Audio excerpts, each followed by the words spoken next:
Let's talk about cost of nuclear, because this is what the anti-nuclear naysayers talk about as well. Hinkley Point C in the UK. Yeah. Massive cost blowouts. A disaster.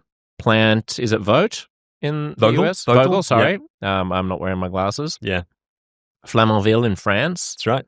These are all huge cost overruns. Yep. What's going on? Why is nuclear not coming in at the price that people like you tell us it will? No, the West is stuffing up nuclear. I don't want to kind of gild the lily. Like it's just we have never had a situation where we've built basically a mature design a couple of times in a row, like in the West at all, period, right? Like so people are kind of like, oh, Australia, the Western democracies, we have some beautiful thing about democracy and planning that makes it harder in the Western world. And I'm kind of like, not really. We've just for the first time ever, and it's the same in the UK or the United States, we sort of like, let's get a brand new design that we've maybe never built before. Or if we have maybe built one, get a new consortium that's never built that and put it on a new site. And by the way, in this country, we've never built anything nuclear for at least 20 or 30 years. Let's see how it goes. And the first one, lo and behold, is always consistently expensive. But all the ones you listed there, like the UK, and the UK has stuffed it up in other ways. Like, how not to do nuclear is the UK in so many different ways. But in the US, totally new design. The consortia they put together, I mean, that was sort of a big part of the story.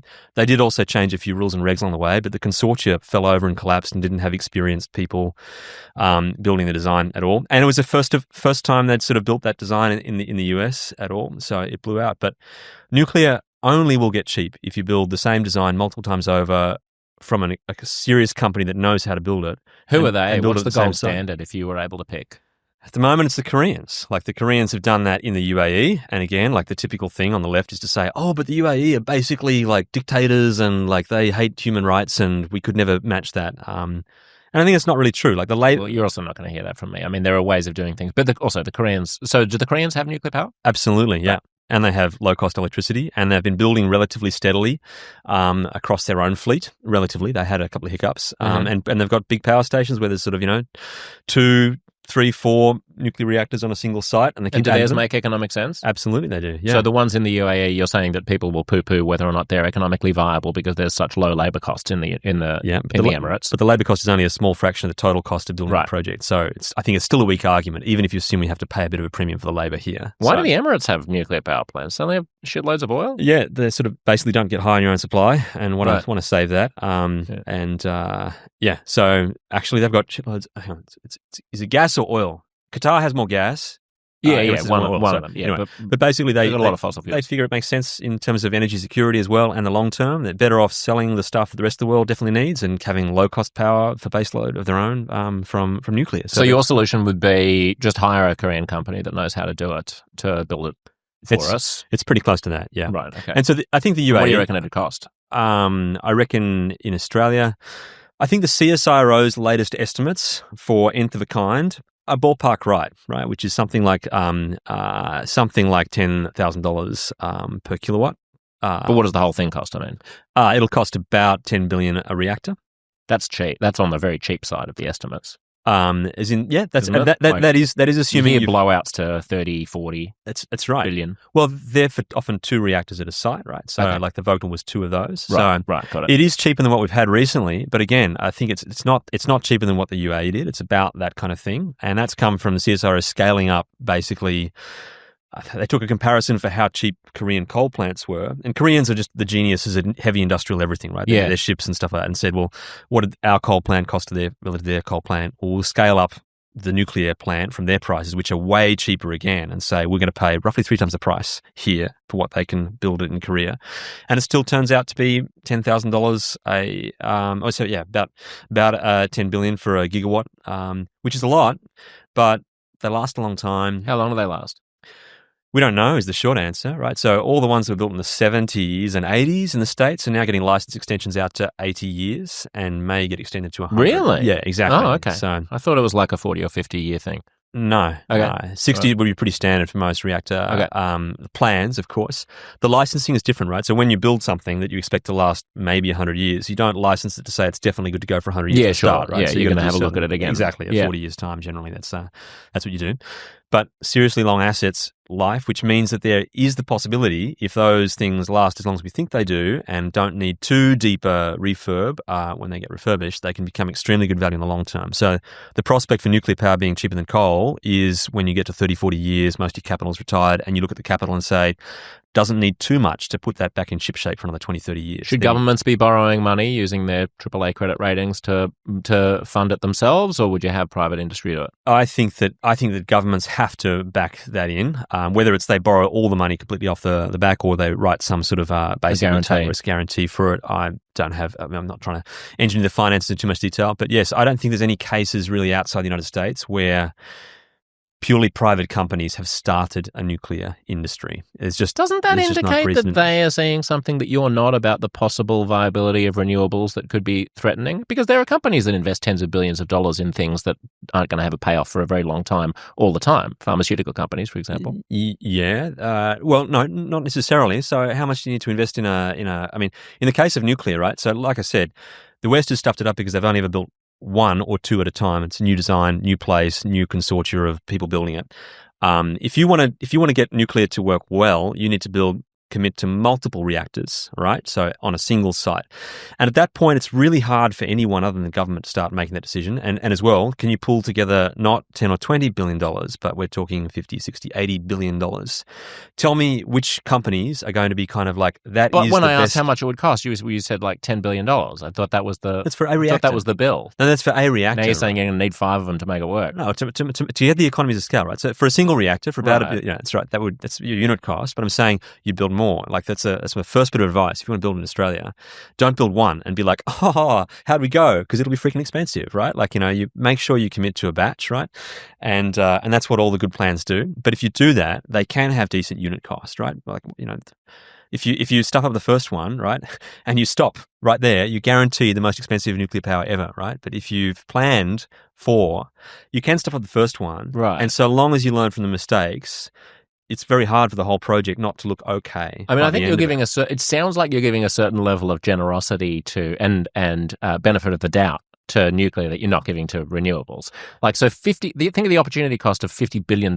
Yeah. And what if sitting in front of me right now was a renewable energy engineer, and I said, what can you do over the next 30 years? Well, that'd be a great conversation. $50 billion. Yeah. And how close do you think you could get to addressing the concerns that we've been talking about? Yeah, except that I'd probably look back at what we've already spent, which might be surprisingly close to that, and also what we're about to spend. And like, again, just these projects that have just massive, massive costs way above what the spreadsheet models at CSRO, whatever else did, like that we are just starting to discover. And I think you spend $50 billion really fast. Like what? What sort of things? I mean, like, say one renewable energy zone is estimated at about $5 billion now.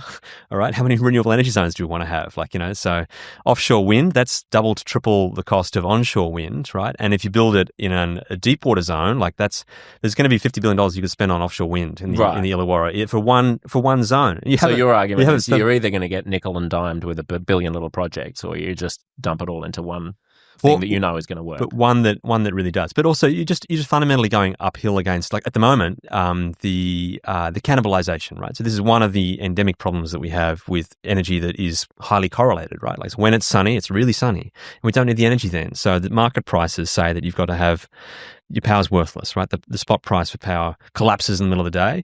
And often when it's very windy too, it's now starting to depress the market prices for that power, which is the market's way of saying we had enough of this stuff. Like, can we build something else that can supply power the other times, please? And the government has now created a subsidy scheme in Australia called the Capacity Investment Scheme, all right? It was initially meant to provide the reliable capacity that could power the grid at the other times of day when the sun wasn't blowing, the wind wasn't shining. And it's been co-opted by the current government to basically become an underwriting scheme just also for the generators as well. And we have no idea what the cap on this cost of this scheme is. It's uncapped. It's so far as I know. There's been some statements to the effect of, oh, no, it's got a cap. But they have deliberately not said anything about how much they expect to spend. And because market price for the power is going down, they've got to basically cover the entire gap between whatever the market could fund for these wind farms and what they need to build. And what they need to build in Australia, like one of the recent ones, the Hills of Gold wind farm in Australia, they basically said that their cost, before they've added any batteries or any other kind of things to firm their supply, is going to be about $126. Or $112 if they build the other offensive wind turbines that were recommended to be removed because they had too high a visual and biodiversity impact, right? So we're talking about $100 plus is the marginal cost of building wind before you build the transmission lines, before you build the batteries. Like there is just no chance at all any of this ever gets back down to low cost electricity. And all the guys piling on these systems, like, so path A is expensive and path B is expensive. So we might as well take the expensive that is tested. Is your argument? That's I think that the path B has a chance to be not much more expensive than we currently have. I think coal is probably the cheapest. If we want to have really low cost electricity, we'd build more coal. There's no doubt about that. Do you think if the government gave private companies, because $50 billion is a lot of money, $10 billion is not beyond the ken of big companies. I mean, I'd like to know how much money has gone into Alzheimer's research, for example, over the past 20 years. I don't know, but It would be a lot of money. And, so the idea of if I could give a company a guarantee, like let's suppose it's not a guarantee. Let's suppose it's an interest-free loan. Right. Let's suppose I go, I'm not going to charge you any money. You can have $50 billion and pay it back in 30 years' time after you've built your half dozen nuclear power plants. Do you reckon there are companies that take that bet? Yeah, for sure. If the regulatory hurdles were cleared, I think it's an easy bet to take. Absolutely. Yeah, for sure. Yeah, okay. And I wouldn't say the same about renewables. I think that's still it would be if it's totally interest-free, I suppose it's a big, big leg up. But they're fighting uphill. Like every renewable energy at the start is easy because you've got some other power source that you can just tone down, right? Like so, there's a paper that we're about to publish very soon about what we call the renewable energy honeymoon, right? The very, very first bit is trivially simple because you can just turn down whatever other marginal power source that you had in the system. But at some point, you've got so much energy at one place and one time that it's too much for your requirements there, and you have to move energy around to a different place or a different time that needs it, or start wasting some in order to keep decarbonising. And we're already at that point already, where we have to start basically spilling and wasting energy. Wait, we're not. Isn't that point essentially the baseload power point? I mean, the point at which you've got enough energy and you're going to either have to move some around or waste it. Isn't that by definition the bottom of the trough? No, but you've just carved out a single trough, but then you've got nothing again for another day. No, I understand. But so why not just... But are we there already? Are we totally producing so much renewables that if they were only stable, we'd have baseload power? No, because it's not baseload. There'd be days when... No, I understand, but I mean, it reaches the same point on the graph as the top of the baseload block. For sure. In South Australia, it happens all the time. It can do it on wind alone. It can do it on solar alone in South Australia. And in in Victoria and South Australia, sort of together, it's a fair share, right? Get quite a bit. And certainly, but rooftop solar is now at the point. Our regulator has, the market operator has stated that they need to be able to basically take emergency control to switch off people's rooftop solar for the good of grid stability by the end of this year, like by third quarter this year, right? So there was a huge scare campaign run in the last election saying that nuclear would do that, right? Nuclear would cause us to have to switch off your solar. More solar does that more so and faster, and it is right in front of us right now. We have to switch off rooftop solar because we got too much of it. And so I mean, so from here on, all the systems for renewable energy will just get harder, far, far harder and more expensive. You'll have even lower utilization of your equipment, or you'll have to add more systems.